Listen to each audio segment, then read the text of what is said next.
بعد 140 يوم من اول فيديو نزلته ليكو عن الايفون 14 برو ماكس وانطباعي عنه، ولو تاخد بالك هنا ده الايفون 14 برو العادي مش البرو ماكس. فيا ترى ايه الحاجه المميزه اللي موجوده في ال 14 برو مش موجوده في البرو ماكس خلتني اكمل بالموبايل ده؟ والاهم من كده ايه العيوب اللي قابلتني خلال الاربع شهور اللي فاتوا دول تقريبا، او اكتر شويه كده من 4 شهور؟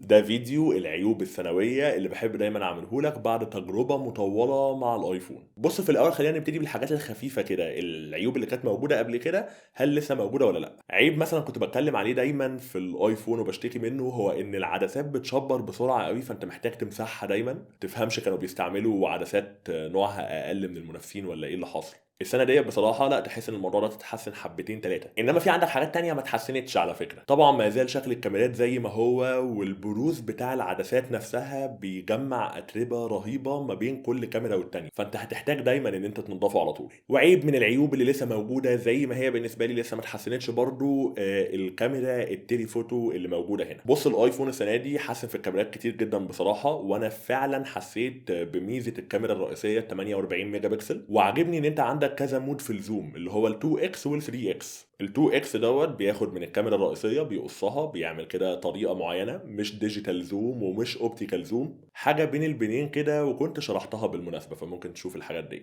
ولكن عندي مشكله ان التلي فوتو لسه 3 اكس زوم. انا بصراحه كنت بلاقيني دايما بستعمل الكاميرا ال 2 اكس اللي هو الزوم ال 2 اكس ده، كنت ببقى راضي عنه اكتر من ال 3 اكس. ال 3 اكس زوم لسه متاخر. الموبايلات المنافسه وتحديدا سامسونج كمان في الزوم بقت ممتازه قوي، والموضوع مش مجرد ان انت بتعمل زوم 30 اكس و50 اكس واللي هي الارقام المبالغ فيها ديت، لا، زوم زي ال 10 اكس لما بيتعمل حلو بيطلع صور بورتريه تحفه فعلا، فبحس بالفايده العمليه بتاعته. علشان كده مستني ان انا اشوف الكاميرات البيريسكوب تتنقل للايفون تبقى موجوده فيه بدل الكاميرات التليفوتو التقليديه، علشان ديت بتبقى قدرتها على الزوم، قدرتها ان هي تقرب من الحاجه في التصوير اعلى بكتير. واخر حاجه تقريبا مكمله معايا لسه في الايفون من السنين اللي فاتت، وطول عمره معروف بالحته ديت، وهو انه في الواي فاي مش افضل حاجه. يعني في الاستوديو عندي هنا دايما كنت بلاحظ ان موبايل سامسونج وموبايل جوجل بيلقطوا شبكه احسن منه بكتير جدا من الراوتر اللي موجود بره. الايفون لا، ممكن تلاقيه مره واحده قرر ان هو يفصل الواي فاي، انا مش هلقط واي فاي دلوقتي علشان الشبكه مش عجباني قوي او مش مستقره قوي. فديت حاجه اتمنى ان هي تتحسن. تعال بقى اقول لك على النقطه اللي انا خلتني اقرر اكمل بالايفون 14 برو مش البرو ماكس. اولا هما سببين، واحد فيهم هيهمك جدا والتاني مش قوي. السبب الاول هو الدايناميك ايلاند، الميزه الجديده اللي موجوده في الايفونات. طبعا احنا عارفين ان هي موجوده في ال 14 برو وال 14 برو ماكس بس، دول الموبايلين الوحيدين من ابل اللي بتدعم الموضوع ده. شلك النوتش القديمه وحط لك ميزه جديده تقدر تستغل المساحه اللي فوق. بستعمل الدايناميك ايلاند ديت تحديدا وانا سايق كتير قوي، ببقى مشغل اغاني وجوجل مابس، وعاده بتنقل ما بينهم من خلال الدايناميك ايلاند بسرعه، فمش بحتاج ان انا ابقى باصص في شاشه الموبايل قوي وانا مركز في السواقه. بحب جدا ان الاشعارات اللي بتطلع لي عليها لما بستقبل حاجه في الاير دروب، لما بوصلها على الايربودز بتاعتي، فهي ميزه لطيفه بستعملها دايما. في ال 14 برو بوصل لها بسهوله جدا لان حجم الموبايل نفسه في الايد يسهل انك توصل للجزء اللي فوق. الحته اللي موجوده فوق عندك ديت صباع يوصل لها بسهوله قوي بدون اي مشكله، لان حجم الموبايل نفسه منطقي حبتين. في ال 14 برو ماكس انت محتاج تعمل شقلباظات بايدك علشان تعرف توصل للحته اللي فوق ديت، وقبل كده ما كانش عندي مشكله قوي مع الموضوع دوت. اخري يوم ما هطلع فوق علشان ابص على النوتيفيكيشن سنتر مثلا، او علشان اسحب الستاره اللي بشغل منها الموبايل داتا والواي فاي. انما لما يبقى استعمالك للجزء اللي فوق دوت كتير قوي كده، فلا، هيبقى حجم الايفون 14 برو العادي منطقي اكتر علشان هتحتاج توصل للجزء اللي فوق دوت اكتر. وايوه عارف ان انت ممكن تسحب كده من تحت فتنزل لك الدايناميك ايلاند ديت لنص الشاشه علشان تعمل حاجه، بس ديت خطوات زياده. انا مش بحب الحلول اللي هي من النوع ده. انا بحب ان الحل ما احسش ان هو موجود اصلا، ما يبقاش في مشكله موجوده علشان ادور على حلها. الحاجه التانيه اللي خلتني اميل لل 14 برو وهكلم معاك بكل صراحه هي السعر. فرق الاسعار ما بين الايفونين عالميا على فكره هو ما زال $100. في مصر هتلاقي فرق السعر دوت اكبر شويه، بيبقى دايما ما بين ال 150 لل $200، عشان البرو ماكس بيبقى ليه شعبيه اكتر من البرو رغم ان هما الاثنين نفس الجهاز بالظبط. ممكن يكون فرق $150 $200 مش كبير بالنسبه لك، انت عايز حجم الشاشه الاكبر وخلاص، بس بصراحه انا فرق السعر اللي قدامي كان اكبر من كده كمان، لان انا وقع قدامي فرصه حلوه. اشتريت الموبايل دوت كسر زيرو بفرق سعر $200 كمان عن سعره الجديد، فلما يبقى فرق السعر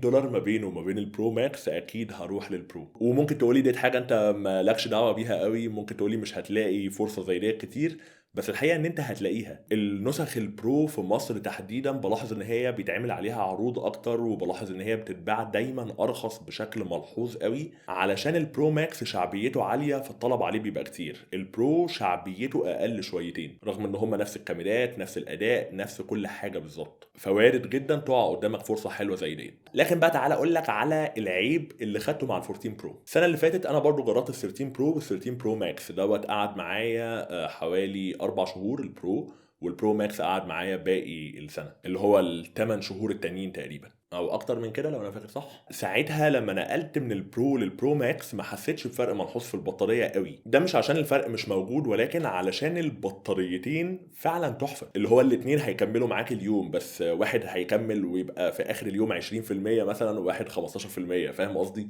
اللي هو كده كده انا مش هيفرق معايا خلاص ما دام مكمل معايا اليوم وهنام احطه على الشاحن، مش محتاج ان انا استعمله تاني او مش محتاج ان انا احطه على الشاحن خلال اليوم نفسه.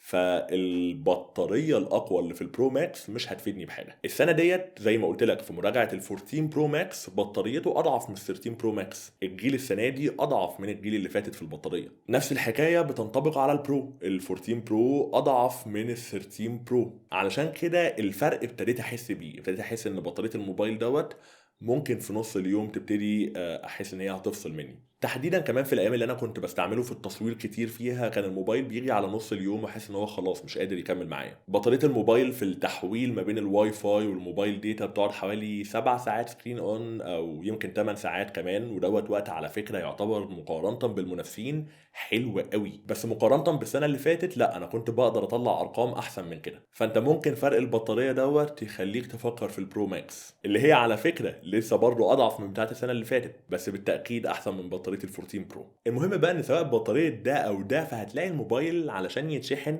بياخد حوالي ساعتين الا ربع. ده وقت كتير قوي علشان اشوف موبايل فيه من صفر لحد 100% مقارنه بالشركات الصينيه على الاقل. طبعا منها اللايتنينج بورت مدخل الشحن اللي هو لسه مش يو اس بي تايب سي، واللي نامل ان دوت يتغير مع الايفون 15 برو اللي هو المفروض ينزل في سبتمبر 2023. وغالبا مع اليو اس بي تايب سي احنا هنشوف تحسن في سرعات الشحن وفي سرعه نقل البيانات لو انت بتنقل ما بين الموبايل واللابتوب بتاعك مثلا. المهم ان كل الحاجات اللي انا قلتها ديت ما تمنعش ان الايفون 14 برو وال14 برو ماكس من احسن الموبايلات اللي موجوده في العالم دلوقتي. كاميرات ممتازه، اداء ممتاز، التجربه كلها تخليه فعلا موبايل شبه متكامل. ولكن لو انت بتفكر في منافس ليه من الناحيه التانية وهي الاندرويد فهتلاقيني عامل مقارنه كامله ما بين ال14 برو ماكس والاس 22 الترا. بما ان بقى الاس 23 الترا لسه نازل فقول لي في الكومنتات لو انت عايز تشوف مقارنه كامله معاه هو كمان، ودوس على زرار سبسكرايب علشان تتفرج على الفيديو دوت اول لما ينزل. وبس كده كالمعتاد كان معاكم احمد كمال، استنوني في الفيديو الجاي.